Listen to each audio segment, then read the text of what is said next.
दोस्तों, अगर आप भी एसएससी की तैयारी कर रहे हैं तो आप अब गवर्नमेंट ने एक नई पोर्टल लॉन्च कर दी है। अब आप सभी के इस नए पोर्टल से एसएससी की सभी वैकेंसी जैसे SSC MTS, SSC GD, SSC CHL या फिर सीजीएल सभी की आवेदन प्रक्रिया अब एसएससी की नई पोर्टल पर होगी। अब जैसे ही कोई वैकेंसी आती है तो आपको सबसे पहले रजिस्ट्रेशन करना होता है। तो इस नए पोर्टल पर अब आपको ओटीआर रजिस्ट्रेशन यानी कि वन टाइम रजिस्ट्रेशन करना होगा। तो आइए मैं आपको स्टेप बाय स्टेप प्रोसेस बताता हूँ कि आपकी एसएससी की इस नए ओटीआर पोर्टल पर कैसे रजिस्ट्रेशन करना है। उससे पहले चैनल पर नए हो तो चैनल को कर दीजिए सब्सक्राइब और एक लाइक, एक शेयर और हाँ, बेल आइकन को दबाना ना भूलें ताकि हमारे द्वारा डाले गए नए नए वीडियोस का नोटिफिकेशन आप सभी को टाइम टू टाइम मिलता रहे।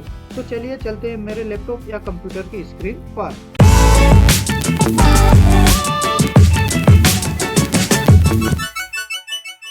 तो दोस्तों, सबसे पहले आपको अपने कंप्यूटर या लैपटॉप, मोबाइल का कोई सा भी ब्राउजर ओपन कर लेना है और सर्च बॉक्स में टाइप करना है hsc.gov.in और सबसे पहली वेबसाइट आएगी, उस पर ही सिंपली आपको क्लिक कर देना है और आपके सामने कुछ इस तरीके से इंटरफेस देखने को मिल जाएगा। ठीक है, अब यहाँ से आपको ऊपर कॉर्नर में एक ऑप्शन दिखेगा लॉगिन और रजिस्टर, सिंपली इस पर आपको क्लिक कर देना है। ठीक है, उसके बाद आपके सामने एक विंडो खुलेगी, उसमें आपको यहाँ पर सबसे नीचे जहां पर न्यू यूजर रजिस्ट्रेशन का ऑप्शन आ रहा है, इस पर सिंपली क्लिक कर देना है। ठीक है, न्यू रजिस्ट्रेशन पर क्लिक करने के बाद आपके सामने कुछ इस तरीके से इंटरफेस देखेगा। ये एसएससी की ऑफिशियल वेबसाइट है। ठीक है, तो आपको वन टाइम रजिस्ट्रेशन करने के लिए कुल मिलाकर 4 ऑप्शन से करना होगा। ठीक है, सबसे पहले आपको अपनी पर्सनल डिटेल्स देना होगा, उसके बाद आपको अपना पासपोर्ट बनाना होगा, उसके बाद आपको अपनी एडिशनल डिटेल्स दे करके डिक्लेरेशन पर क्लिक करके आपको यहाँ पर रजिस्ट्रेशन कर लेना है। ठीक है, तो सिंपली आपको कंटिन्यू वाले ऑप्शन पर क्लिक कर देना है, उसके बाद आपके सामने फॉर्म ओपन होकर के आ जाएगा। तो सबसे पहले आपको यहाँ पर फर्स्ट नंबर में पूछा जा रहा है do you have Aadhaar card. अगर आपके पास आधार कार्ड है तो एस पर क्लिक करें। एस पर क्लिक करने के बाद आपको यहाँ पर अपना आधार कार्ड डालना है, उसके बाद आपको अपना आधार कार्ड दोबारा डाल के वेरीफाई कर लेना है। ठीक है, अगर आपके पास किसी कारणवश आधार कार्ड नहीं है तो आपको नो पर क्लिक करके ये सेकंड वाला ऑप्शन आपके लिए ओपन हो जाएगा, जिसमें से आप अपना driving licence, employer ID, PAN card, passport आपके पास जो भी हो उसको सिलेक्ट करके आप यहाँ पर डाल सकते हो। उसको यहाँ पर डबल से डाल के वेरीफाई कर लेना है। ठीक है, फिलहाल हमारे पास आधार कार्ड है तो हम इस पर क्लिक करके यहाँ पर अपना आधार कार्ड नंबर डाल देते हैं। ठीक है, उसके बाद जैसे ही आप अपना आधार नंबर डालोगे तो सेकंड वाला ऑप्शन आपके लिए डिसेबल कर दिया जाएगा और आपको डायरेक्ट थर्ड नंबर में अपने स्कूल के 10th की मार्कशीट में अपना नाम देख के यहाँ पर सेम टू सेम फिल कर देना है। ठीक है, सेम टू सेम फिल करने के बाद आपको यहाँ पर डबल से अपना नाम मैट्रिक की सर्टिफिकेट में देखकर यहाँ पर फिल कर देना है। ठीक है, उसके बाद आपसे पूछा जा रहा है do you have ever change name. अगर आप अपना नाम चेंज करना चाहते हैं या फिर अपना कोई सा दूसरा नाम भी है तो आप इस पर क्लिक करके यहाँ पर डालकर वेरीफाई कर सकते हैं। ठीक है, फिलहाल हमारा कोई नाम नहीं है तो हम आगे बढ़ जाते हैं। उसके बाद 5th नंबर में आपको जेंडर सिलेक्ट करना है, अब मेल है, फीमेल है या फिर ट्रांसजेंडर, तो आपको अपने हिसाब से सिलेक्ट कर लेना है। उसके बाद आप अपना जेंडर यहाँ पर आपको वेरीफाई कर लेना है। ठीक है, उसके बाद आपको अपने मैट्रिक में देखकर यहाँ पर इस कैलेंडर पर क्लिक करके अपनी डेट ऑफ बर्थ सिलेक्ट कर लेनी है।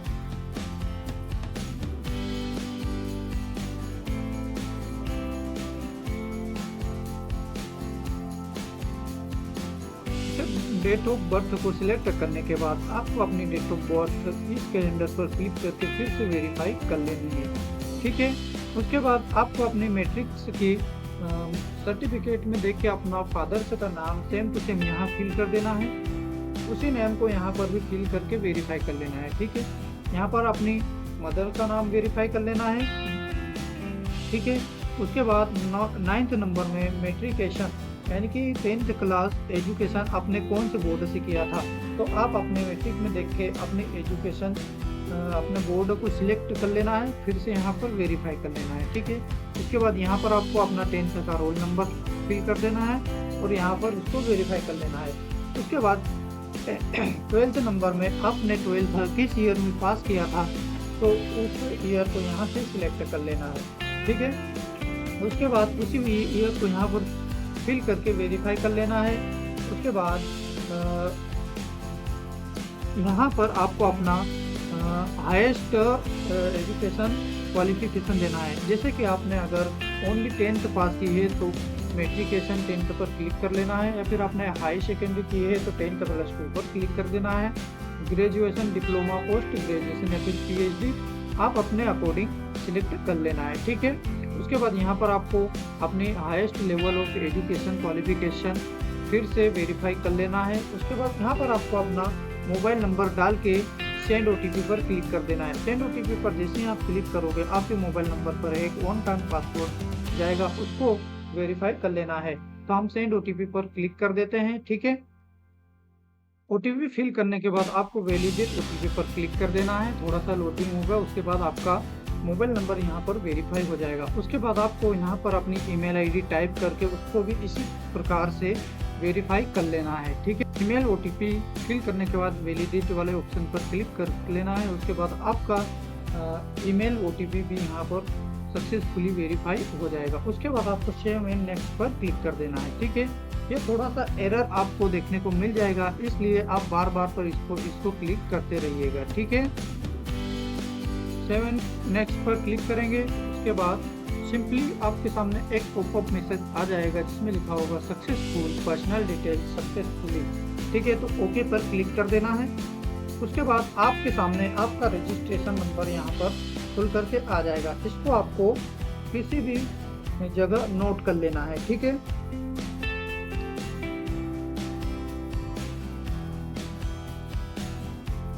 उसके बाद आपके मोबाइल नंबर या फिर ईमेल आईडी पर एक वन टाइम पासवर्ड या फिर रजिस्ट्रेशन नंबर सेंड किया गया है, उसी को आपको लॉगिन वाले बटन पर क्लिक करके लॉगिन करना है। ठीक है, तो कंटिन्यू वाले बॉक्स पर सिंपली क्लिक कर देंगे। उसके बाद यहाँ पर आपको अपना रजिस्ट्रेशन नंबर फिल कर लेना है और आपके मोबाइल नंबर पर जो भी पासवर्ड गया है उसे यहाँ पर फिल कर देना है।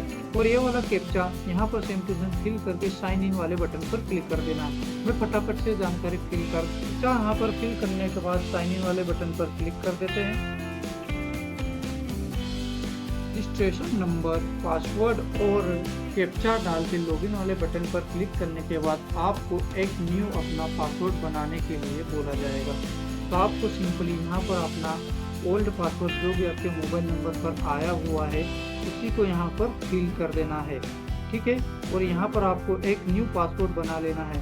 ध्यान रहे आपके न्यू पासवर्ड में एक कैपिटल लेटर होना चाहिए, उसके बाद स्मॉल लेटर भी होना चाहिए, उसके बाद कुछ अपर केस लेटर भी होना चाहिए और नंबर भी होना चाहिए। ठीक है, मैं आपको बता देता हूँ।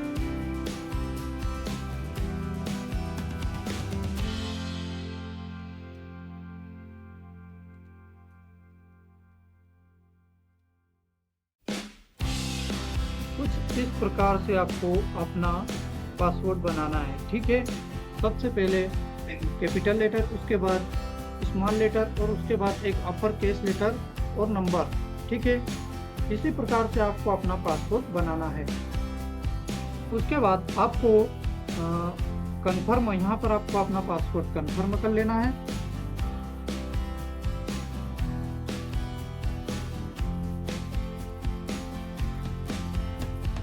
कंफर्म टाइप करने के बाद यहाँ पर आपसे कुछ सिक्योरिटी क्वेश्चन पूछे जाएंगे। जब भी आप अपना पासवर्ड भूल जाएंगे तो ये आपको मदद करेगा। तो आपको पूछा जा रहा है इन किसी में से भी एक क्वेश्चन का आंसर आपको दे देना है। ठीक है, what city where you born, आपको यही मतलब क्वेश्चन का आंसर यहाँ पर टाइप कर देना है। ठीक है, उसके बाद सेकंड वाले क्वेश्चन में आपसे आपके हिसाब से आपको टाइप कर देना है कि what is your favourite movie, what was the name of your first school. ठीक है,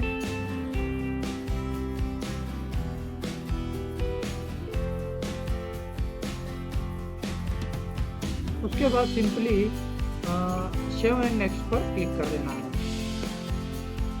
उसके बाद आपका पासवर्ड सक्सेसफुली यहाँ पर क्रिएट हो जाएगा, आपको ओके पर क्लिक कर देना है।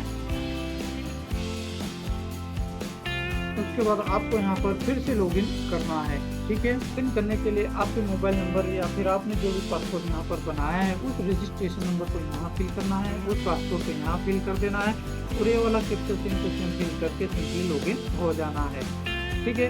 उसके बाद आपसे एडिशनल डिटेल्स पूछा जाएगा, जैसे आपकी कैटेगरी आप SC ST OBC या फिर EWS में आते हो तो आपके अकॉर्डिंग आपको सिलेक्ट कर लेना है। आपकी कैटेगरी यहाँ से आपको वेरीफाई कर लेनी है।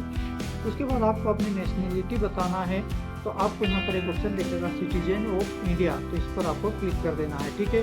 उसके बाद आपको विजिबल आइडेंटिफिकेशन मार्क्स, यानी कि आपके शरीर पर कोई जला या फिर कोई तीर का निशान तो है नहीं है, अगर है तो हाँ है तो लिख देना है, अन्यथा नो मार्क पर क्लिक कर देना है, ठीक है। उसके बाद आपसे यहाँ पर पूछा जा रहा है आप में कोई डिसेबिलिटी तो नहीं है, तो आप यस पर क्लिक करके उसकी जानकारी यहाँ पर फिल कर देते हैं। फिलहाल हमारे पास में कोई डिसेबिलिटी नहीं है तो हम नो पर क्लिक करके आगे बढ़ जाते हैं। उसके बाद यहाँ पर आपको अपना फुल एड्रेस टाइप कर देना है, जैसे आपको अपना विलेज, पोस्ट, पुलिस स्टेशन और तहसील या फिर जिला, आपको यहाँ पर अपना पूरा पता डाल देना है। उसके बाद यहाँ से आपको अपना स्टेट सिलेक्ट कर लेना है। स्टेट सिलेक्ट करने के बाद यहाँ से आपको अपना डिस्ट्रिक्ट सिलेक्ट कर लेना है।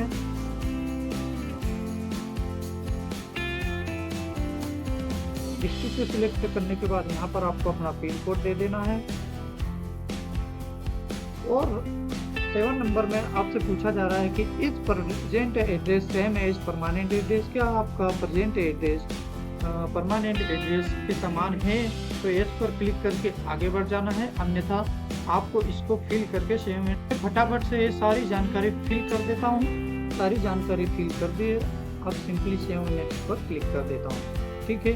आपके सामने एक पॉपअप मैसेज आएगा जिसमें लिखा होगा सक्सेसफुल, यानी कि एडिशनल डिटेल सेव सक्सेसफुली, आपकी डिटेल सक्सेसफुली सेव हो गई है। ओके पर क्लिक कर देंगे।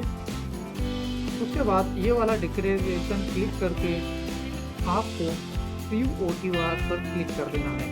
यहाँ पर आपको अपनी सारी जानकारी चेक कर लेना है, अगर किसी जानकारी में मिस्टेक है तो इसे आप अभी एडिट कर सकते हो, ठीक है। उसके बाद डिक्लेयर वाले ऑप्शन पर क्लिक कर देना है। आपका डिक्लेरेशन सबमिट हो चुका है, सिंपली ओके पर क्लिक कर देंगे। तो कुछ इस प्रकार से आपका यहाँ पर रजिस्ट्रेशन हो जाएगा। तो आप इसे CAPF, SSF, GD किसी भी वैकेंसी के लिए आपको रजिस्ट्रेशन करने की कोई ज़रूरत नहीं पड़ेगी, डायरेक्ट आपको अप्लाई करना होगा। तो दोस्तों वीडियो अगर आपको अच्छी लगी हो तो वीडियो को लाइक, शेयर एंड सब्सक्राइब जरूर करें। तो मिलते हैं अगली वीडियो में, तब तक के लिए धन्यवाद। वंदे मातरम।